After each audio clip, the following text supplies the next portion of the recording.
আল্লাহ তাআলা কিয়ামতের কঠিন ময়দানে যেদিন স্বামী স্ত্রীকে চিনবে না, স্ত্রী স্বামীকে দেখে পালিয়ে যাবে, বন্ধু বন্ধুরে চিনবে না, পীর সাহেব মুরিদরে চিনবে না, মুরিদ পীর সাহেবরে চিনবে না, দলের কর্মী তার নেতারে চিনবে না, নেতা তার কর্মীরে চিনবে না, বন্ধু বন্ধুরে দেখে পালাবে। এই কঠিন মুহূর্তে সূর্যটা মাথার কাছে চলে আসবে, জমিনটা তামার জমিন হবে, আজকের জমিনের মতো নয়।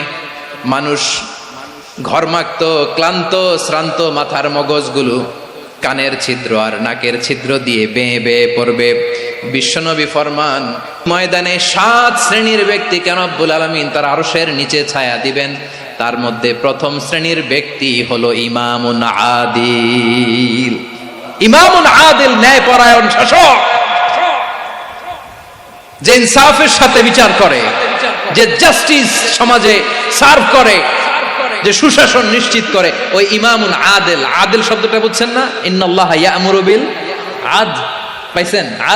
আদিল। 7 শ্রেণীর ব্যক্তিকে আল্লাহ তাআলা সুশীতল আরশের নিচে ছায়া দিবেন, যেদিন তার দেয়া ছায়া ছাড়া কোনো ছায়া থাকবে না। এর প্রথম হচ্ছে ইমামুন আদিল, ন্যায়পরায়ণ শাসক। চিল্লায় বলেন সুবহানাল্লাহ। আবার বিশ্বনবী বললেন, ইন্নাল মুকসিতিনা ইনদাল্লাহি আলা মানাবিরা মিন নূর আন ইয়ামিনির রহমান। কিয়ামতের দিন যারা ন্যায়পরায়ণ হিসেবে আল্লাহর সামনে দাঁড়াবে, কিয়ামতের দিন রব্বুল আলামিন তার আরশের ডান দিকে ওই ন্যায়পরায়ণ লোকদের জন্য আরশের ডান দিকে একটা নূরের মিম্বারে তাদেরকে বসার সুযোগ করে দিবে। আল্লাহর আরশের ডান দিকে ন্যায়পরায়ণ লোকদের জন্য আল্লাহ তাআলা নূরের মিম্বার বানাবে। 4টে কেন কথা মনে করেছেন? আল আদাল, জাস্টিস। ইন্নাল্লাহা ইয়া'মুরু বিল আদল। আল্লাহ তাআলা এই আদালতের নির্দেশনা দেয়, সুবিচার, সুশাসন। প্রিয় ভাইয়েরা, এটা আমরা বাংলাদেশে চাই কি চাই না? এই যে অরাজকতা, এই যে অন্যায়, এই যে জুলুম, এই যে ইনকনসিস্টেন্সি, সমাজের অসঙ্গতির প্রধান কারণ জাস্টিস নাই, সুবিচার নাই, সুশাসন নাই। শেষবারের মতো আওয়াজ করে বলেন তো, আমরা বাংলাদেশে আদল চাই কি চাই না? তাহলে প্রথম নির্দেশনা শেষ। আল্লাহ তাআলা তোমাদেরকে আদলের আদেশ দেন। এরপরে আল্লাহ বললেন, আমি তোমাদেরকে ইহসানের আদেশ দেই। ইন্নাল্লাহা ইয়া'মুরু বিল আদলি ওয়াল ইহসান। আমি তোমাদেরকে যেমনি আদলের নির্দেশনা দেই, তেমনি ভাবে তোমাদেরকে ইহসানের নির্দেশনা দেই। ইহসান, আওয়াজ করে সবাই বলেন তো ইহসান। সবাই বলেননি? সবাই বললে এতটুকু আওয়াজ হবে আমি বিশ্বাস করি না। আওয়াজ করে বলুন আল ইহসান। ইহসান মানে কারো প্রতি সফট হার্টেড হওয়া, মহানুভব হওয়া, অনুগ্রহ পরায়ণ হওয়া, অনুগ্রহশীল হওয়া, একে অপরের প্রতি দয়াদ্র হওয়া। একে অপরের প্রতি দয়াদ্র, অনুগ্রহশীল হওয়া ছাড়া মানবিক সমাজ কশিনকালেও গঠন করা সম্ভব না। প্রিয় ভাইয়েরা, সুন্দর আচরণ দিয়ে, ইহসান দিয়ে যা জয় করা যায়, নরম আচরণ দিয়ে যেটা অর্জন করা যায়, কঠোরতা দিয়ে সেটা পারা যায় না। বিষ্ণু ঈসা ইসলাম ইহসান দিয়ে, কোমল আচরণ দিয়ে, তার অনুগ্রহ দিয়ে তিনি অনেক কাফিরের হৃদয়কে জয় করে ফেলেছেন। সাইয়েদনা সুমামা ইবনে উসাল রাদিয়াল্লাহু তাআলা আনহুর কথা মনে পড়ে যায়। তিনি ছিলেন ইয়ামামার বাদশা। মদিনাতে বিশ্বনবীকে হত্যা করার নিয়তে এসেছিলেন। গোপনে গোপনে বিশ্বনবীকে হত্যা করে আবার ইয়ামামাতে তিনি ফিরে যাবেন। কিন্তু কি অবাক করা কাণ্ড, হত্যা করতে পারে নাই, সাহাবাদের হাতে তিনি ধরা পড়ে গেলেন। সাইয়েদনা সুমামা ইবনে উসাল রাদিয়াল্লাহু তাআলা আনহু হত্যার নিয়তে আসলেন, কিন্তু হত্যা করতে পারলেন না। সাহাবারা ওনাকে ধরে ফেললেন, ধরে মসজিদে নববীর পিলারের মধ্যে বেঁধে রাখলেন। সুমামা ইবনে উসাল, সিরাত থেকে শুনে, সিরাত থেকে শোনাচ্ছি, রাদিয়াল্লাহু তাআলা আনহু ইয়ামামার অধিপতি ছিলেন। ইয়ামামা বিশ্বনবীকে হত্যার জন্য আসছেন, ধরা পড়ে গেছেন, এখন মসজিদে নববীতে বেঁধে রাখছে, তার মানে বন্দী। তো এখন স্ট্যাটাস কি? বন্দী, ক্যাপটিভ। তো বিষ্ণু ঈসা ইসলাম সাহাবাদেরকে বললেন, তার খোঁজ খবর নিও, সুমামা ইবনে উসালের খোঁজ খবর নিও। সাহাবারা বলেন, ইয়া রাসূলুল্লাহ, আপনাকে হত্যা করতে এসেছে, তার তো কঠিন ক্যাপিটাল পানিশমেন্ট হওয়া দরকার, কঠিন শাস্তি হওয়া দরকার। বিশ্বনবী বললেন, না, আমি যেটা জানি তোমরা সেটা জানো না। তোমরা সুমামার সাথে ভালো আচরণ করো, বিশ্বনবী সুমামার কাছে গেলেন। প্রথম দিন যে তিনি কালেমার দাওয়াত দিলেন, ইমানের দাওয়াত দিলেন, ইসলামের দাওয়াত দিলেন, রিসালাতের দাওয়াত দিলেন, আখিরাতের দাওয়াত দিলেন। পরের দিন যে বিশ্বনবী সালাতের দাওয়াত দিলেন, যাকাতের দাওয়াত দিলেন, ইসলাম কি, কিভাবে, কেমন করে পালন করতে হয় চমৎকার আর্টিকুলেট করতে শুরু করলেন।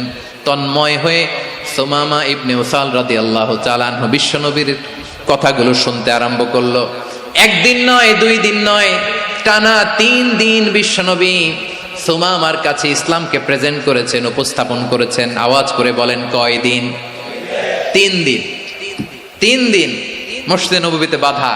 আর সাহাবীদেরকে বললেন, তার খোঁজ খবর নিও, তোমরা যে রুটি বানাও এর মধ্যে সবচেয়ে ভালো আটার রুটিটা তারে দিও, সবচেয়ে রিফাইন্ড খেজুর, যেটা পিওর খেজুর, এটা তারে দিও। আর বিশ্বনবী নিজের উট থেকে দুধ দহন করে ওনার বাড়ির এক কর্মচারীকে বলেছেন, দুধ দহন করে সুমামার জন্য নিয়ে যেও। সুবহানাল্লাহ পড়বেন না? সবাই তো অবাক, ইয়ামামা থেকে আসছে নবীকে হত্যা করতে, বিশ্বনবী দেখে তারে জামাই আদর করে, তাকে মজার মজার খাবার দিও, দুধ দিও, আদর আপ্যায়ন করো। একদিন নয়, 2 দিন নয়, টানা 3 দিন বিশ্বনবী এভাবে সুমামার কাছে যেয়ে ইসলামকে প্রেজেন্ট করতে আরম্ভ করলেন, ইসলামকে উপস্থাপন করতে শুরু করলেন। আর তাকে চমৎকার এন্টারটেইনমেন্ট, আপ্যায়ন দিতে আরম্ভ করলেন। টানা 3 দিন যখন ইসলামের দ্য বিউটিজ অফ ইসলাম, ইসলামের সুমহান বাণী, সৌন্দর্য তার কাছে উপস্থাপন শেষ, তাকে আপ্যায়ন শেষ, বিশ্বনবী বললেন সাহাবাদেরকে, যাও এবার সুমামার হাতের পায়ের রশি দুটো খুলে দাও। সাহাবারা বললেন, ইয়া রাসূলুল্লাহ, কি বলেন আপনি?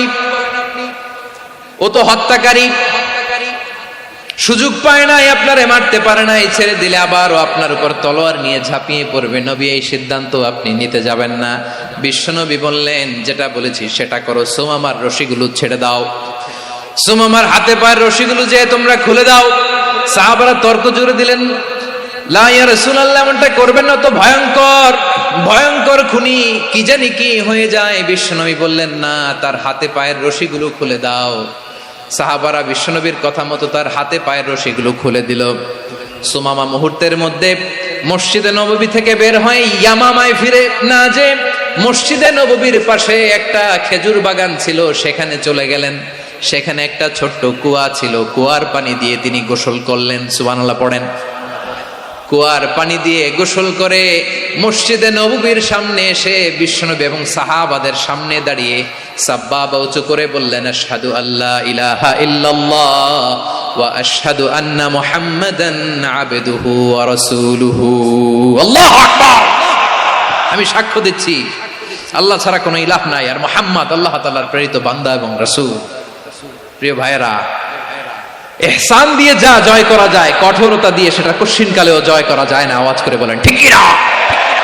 এবার সুমামা দাঁড়িয়ে বলে, ওগো নবী, আমি তো কালিমা পড়ে মুসলমান হয়ে গেলাম, এবার শোনেন, এই মুহূর্তের আগে আপনার চেহারার চাইতে নিকৃষ্ট কোনো চেহারা আমার কাছে ছিল না, কিন্তু শাহাদা পাঠ করার পরে আপনার চেহারার চাইতে উত্তম শ্রেষ্ঠ কোনো চেহারা আমার কাছে আর নাই।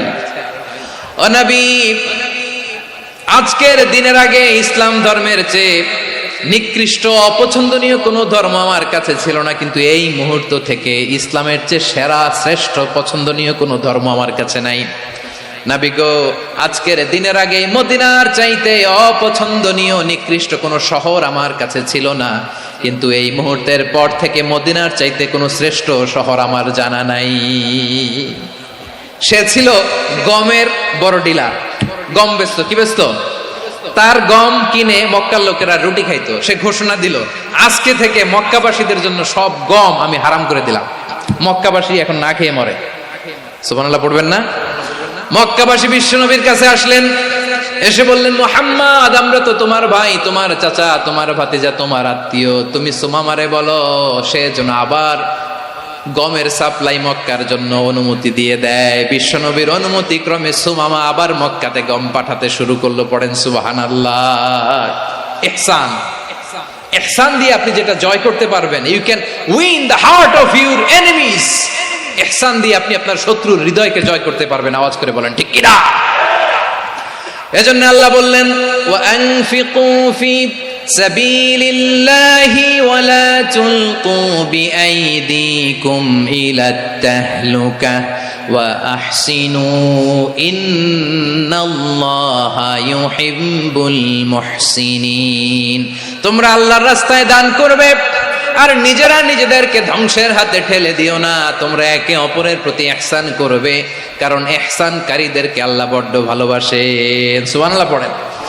আবার সূরা রহমানে আল্লাহ বললেন, হাল জাযাউল ইহসানি ইল্লাল ইহসান ফাবিআইয়ি আলা, সবাই পড়েন, ফাবিআইয়ি আলাই রাব্বিকুমা তুকাযযিবান।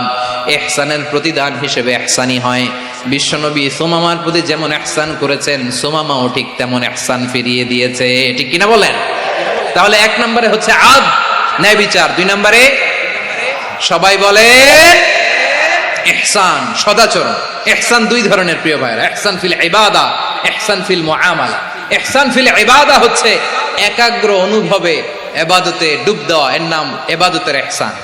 সুবহানাল্লাহ পড়ো।